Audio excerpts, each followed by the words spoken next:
Mr. Uppity was one of the rudest people in the world, if not the rudest. He was rude to anybody and everybody. So, of course, in Bigtown, which is where he lived, he had no friends at all. Not one. Miserable old Uppity, they used to call him, and he certainly looked it. Now, as well as being rude, Mr. Uppity was also rich. Very rich. One of the richest people in the world, if not the richest. He had the largest, longest limousine in Bigtown.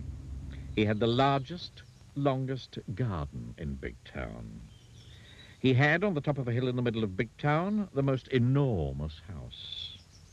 The biggest house in Bigtown. And there he lived, all alone. Miserable old Uppity.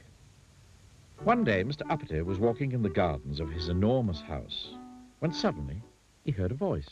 "Hello," said the voice. Mr. Uppity looked, and there, in one of his hundreds of flower beds, was a goblin.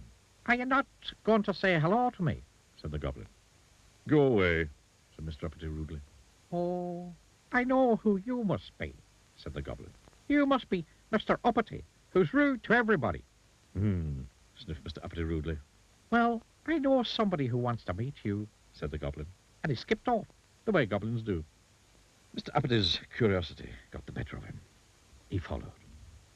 "In there," said the goblin, pointing at a small hole in a tree. "Don't be silly," snorted Mr. Uppity. Oh, I'm not being silly," said the goblin. "Yes, you are," snapped Mr. Uppity.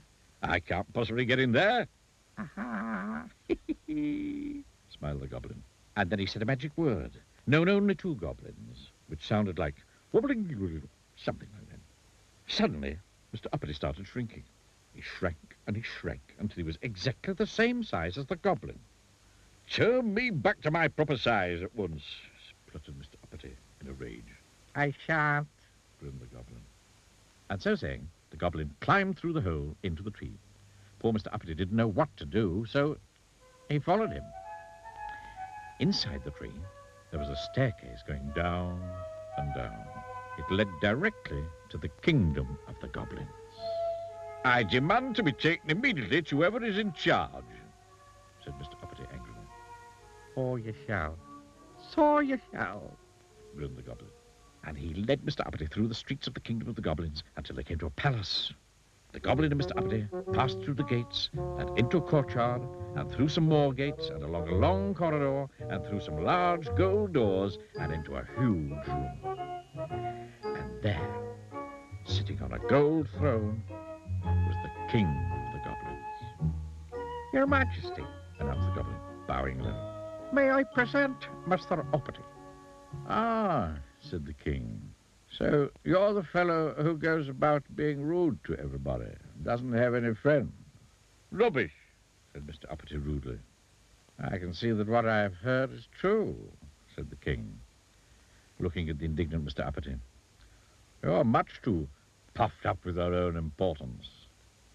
Therefore," he continued, "I'm going to allow you to be turned back to your proper size.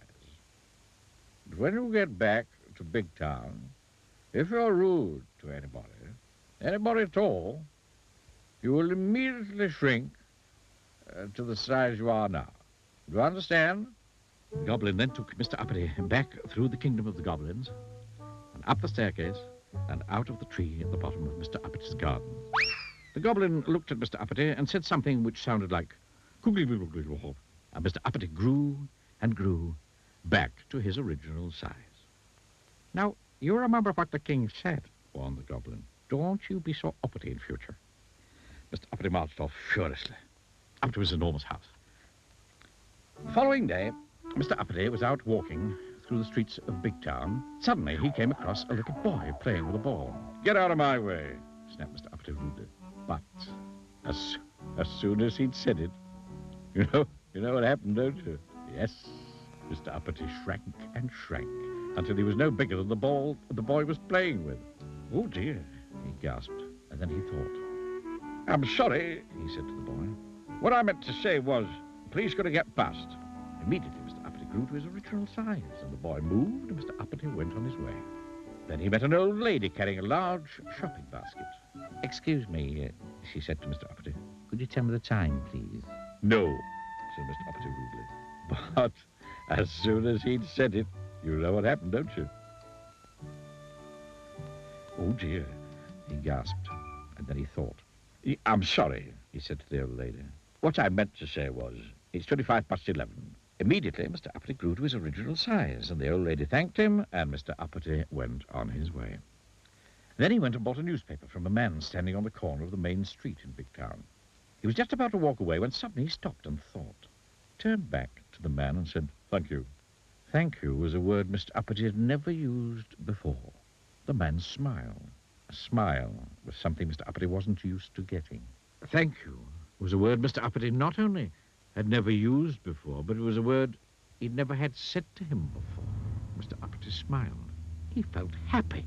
Happy was a feeling Mr. Uppity wasn't used to feeling. He liked it. And do you know, from that day forward to this day backward, Mr. Uppity is a changed person. He's still the richest person in Bigtown, perhaps the richest person in the world.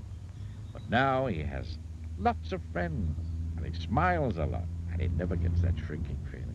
And do you know which two words Mr. Uppity uses most of all these days? Please and thank you.